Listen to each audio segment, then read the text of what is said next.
কুমিল্লায় আশঙ্কাজনক হারে বাড়ছে অগ্নিকাণ্ডের ঘটনা। যানবাহন, বাসাবাড়ি, দোকানপাট থেকে শুরু করে পণ্যবাহী গুদাম পর্যন্ত আগুনের ঝুঁকি যেন সর্বত্রই।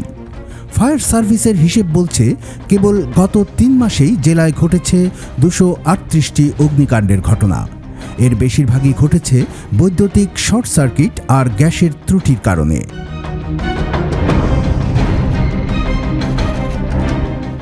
গত ফেব্রুয়ারি মাসে দাউদকান্দিতে গ্যাসের পাইপ লিকেজে বিস্ফোরণে দগ্ধ হয়ে স্বামী স্ত্রীর মৃত্যু, মার্চে লাকসামের একটি মাদ্রাসা আগুনে পুড়ে ছাই হয়ে যাওয়া এবং সম্প্রতি টার্মিনালে দাঁড়িয়ে থাকা 3 বাসে আগুন চাঞ্চল্য সৃষ্টি করেছে। ক্ষয়ক্ষতি তো আমাদের 10-12 লক্ষ টাকার ক্ষয়ক্ষতি হয়ে গেছে। আগুন কিভাবে লেগেছে সেটা আমরা বলতে পারবো না, আমরা তো নামাজে ছিলাম, ছাত্র নামাজে ছিল। তবে এটা কিন্তু দুর্ঘটনা না, এটা প্রকৃতভাবে কারো দাউরামির কারণে এই আগুনটা লাগানো হয়েছে। হ্যাঁ, বাস স্ট্যান্ডের মধ্যে কম বেশ মাদক চলে, মাদকের মানে কারখানা এটার ভিতরেই। কিছু ড্রাইভার আছে, সব না, আবার কিছু ড্রাইভার আছে যারা গাড়ির মধ্যে ওপেনলি গাড়িটা বন্ধ করে দেরিও না সিবার ভিতরে আইতে। আর আমরা এখানে আসছি, আগুনটা নিভাইতেছে, আপনারা দেখছেন, কিন্তু এটা ইলেকট্রিক্যাল কোনো মেকানিক কাজ করতেছে কিনা, নতুবা কেউ লাগাই দিছে কিনা, কি করছে না হয়েছে, এটা আমরা পরিদর্শন না করে, তদন্ত না করে বলা যাচ্ছে না। 238টি দুর্ঘটনার মধ্যে সবচেয়ে বেশি 107টি দুর্ঘটনায় আগুন লেগেছে বৈদ্যুতিক গোলযোগের কারণে। এর বাইরে সিগারেটের টুকরো থেকে আগুন 24টি, চুলা থেকে 35টি, গ্যাস সিলিন্ডার থেকে 11টি, গ্যাস লাইন লিকেজ থেকে 7টি, কয়েল থেকে 9টি আগুনের ঘটনা ঘটেছে। এছাড়া শত্রুতামূলক অগ্নিসংযোগ, উত্তপ্ত ছাইসহ নানান কারণে আরও আগুন লাগার ঘটনা ঘটে।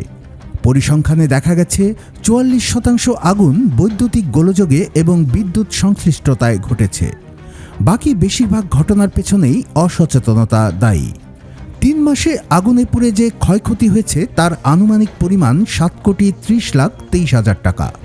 আগুনের ক্ষয়ক্ষতি থেকে জানুয়ারি মাসে 6,55,29,000 টাকার মালামাল, ফেব্রুয়ারি মাসে 4,22,27,000 টাকার মালামাল এবং মার্চ মাসে 16,64,40,00,000 টাকার মালামাল উদ্ধার করা হয়েছে।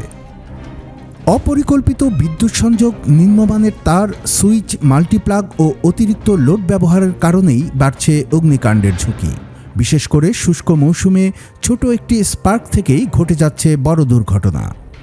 যা অনেক বাসায় দেখবেন, একেবারে ছোট বাচ্চাদের হাতের কাছে খোলা সকেট, নিম্নমানের এমসিবি, নিম্নমানের তার যেখানে সেখানে হাতের কাছে ফেলে রেখে আপনি কাজ করছে। বা দেখবেন বিদ্যুতের মিটার এবং সার্ভিস কানেকশনগুলো ঘরের যেই জায়গাটা নিয়েছে, পিডিবির মিটার নিয়েছে, মেইন কানেকশন নিয়েছে, আপনি যাই দেখবেন সিঁড়ির নিচে জঙ্গলের মধ্যে ওখানে আরও অনেক হেফাজত জিনিস ফেলে রেখেছে এবং সেখানে পর্যাপ্ত মানের না এমসিবি আছে, না ব্রেকার আছে, না সঠিক ব্যবস্থাপনা আছে। একটা ঘরে, একটা বাসা বাড়িতে একটা সুন্দর ব্যবস্থাপনায় বিদ্যুৎটা আসবে এবং তার ভিতরে ডিস্ট্রিবিউট হবে। এসব অগ্নিকাণ্ডের জন্য মোট 11টি কারণ চিহ্নিত করেছে ফায়ার সার্ভিস। তবে সচেতনতা বাড়ানো গেলে এবং বৈদ্যুতিক সংযোগ নিয়ম মেনে ব্যবহার করলে অনেক দুর্ঘটনাই এড়ানো সম্ভব বলে মনে করছেন সংশ্লিষ্টরা।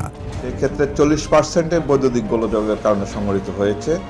আর অন্যান্য আছে আপনার গ্যাস লাইন লিকেজ, গ্যাসের চুলা বিস্ফোরণ, প্লাস উশৃঙ্খল জনতা বা শত্রুতামূলক ও অন্যান্য। জনসচেতনতায় পারে এইসব অগ্নি দুর্ঘটনা কমিয়ে আনতে। আর আমাদের যে সাপ্তাহিক কার্যক্রম আছে সেক্ষেত্রে এখানে জনসচেতনতামূলক কার্যক্রম আছে, তারপরে পরিদর্শন কার্যক্রম আছে, মহড়া কার্যক্রম আছে। এগুলোর মাধ্যমে আমরা জনগণকে সচেতন করে প্রায় প্রতিদিনই জেলার বিভিন্ন জায়গায় অগ্নিকাণ্ডের ঘটনায় উদ্বেগ বেড়েছে সাধারণ মানুষের মধ্যে। আর এসব দুর্ঘটনা এড়াতে সচেতনতা বৃদ্ধি ও বৈদ্যুতিক যন্ত্রাংশের ব্যবহারে নিরাপত্তা নিশ্চিত করা গেলে অনেক বড় দুর্ঘটনাই প্রতিরোধ করা সম্ভব বলে মনে করছেন সংশ্লিষ্টরা।